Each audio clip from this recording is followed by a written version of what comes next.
Coach of the Frankston Bombers, who are going really well at the moment, former Hawthorn player Beau Muston. Beau, thanks for having us down here. Team looks pretty good at the moment. How are you feeling about the season? Oh, we're feeling pretty good at the moment, Dan.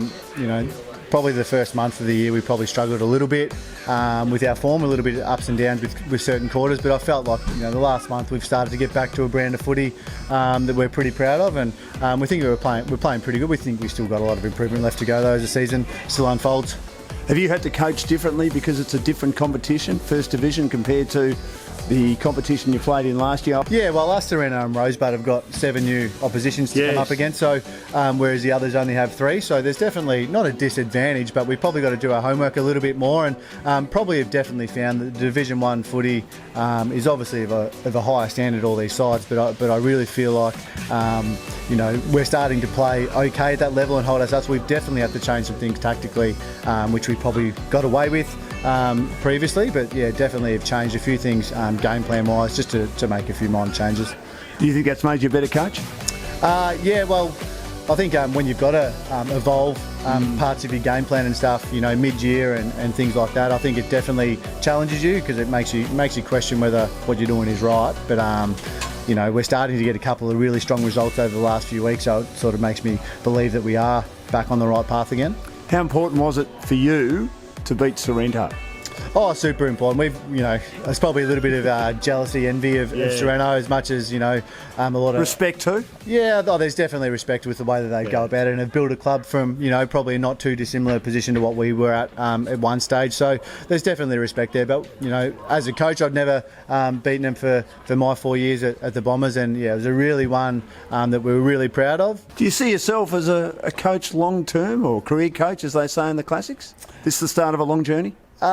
Look, I definitely have a passion for footy, and I definitely have a passion to help out younger guys coming through the system, and not just with footy, with life as well. So, if that takes me further, well, great. If it's at Frankston Bombers, I'm happy with that as well. At the moment, I'm just really enjoying probably the restructure has really reinvigorated me personally because there is a lot of new sides to come up against and things like that. Being a captain coach... Well, I'm definitely not the captain, Mitch. The playing coach, I should say. What sort of different challenges do you face compared to a non-playing coach? Oh, it's definitely challenging. This year I probably spent a little bit more time on the sidelines than I probably would have liked. And I heard a really good quote from Chris Scott, who coaches Geelong, and he said, never let your stresses as a coach be taken out on your players. And I probably felt that over the first couple of weeks when I wasn't playing, I was allowing my stresses to be portrayed to our players, but it's probably just trying to now find that balance. Now I'm back out there, I definitely feel like I've released a bit of a valve with my pressure. I feel a lot more calm when I'm playing because that's all I've known.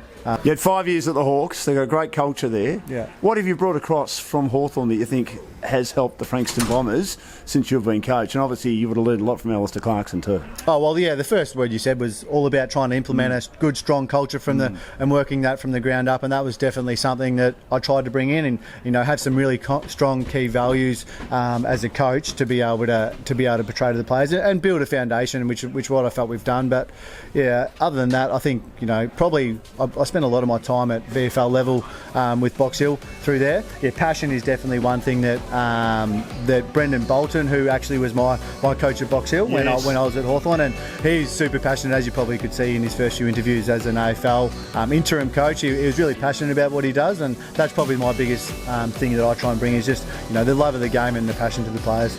Now, you mentioned the known Grant. He's floating around here, Spindles as they call him, kicked 6 last week. How important is he to the team?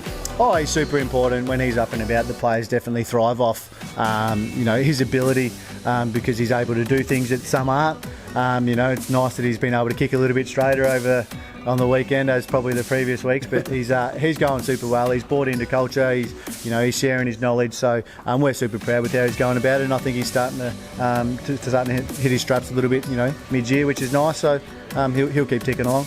Outside Sorrento, toughest team? Look, Mount Eliza definitely gave us a bit of a touch-up round one. So we feel like the way that they move their footy at their best, if they're given time, is really, really elite. Obviously, the Serenos there, we played YC when they probably were pretty full with their list. They didn't have as many injuries, and they were able to kick a gear when required.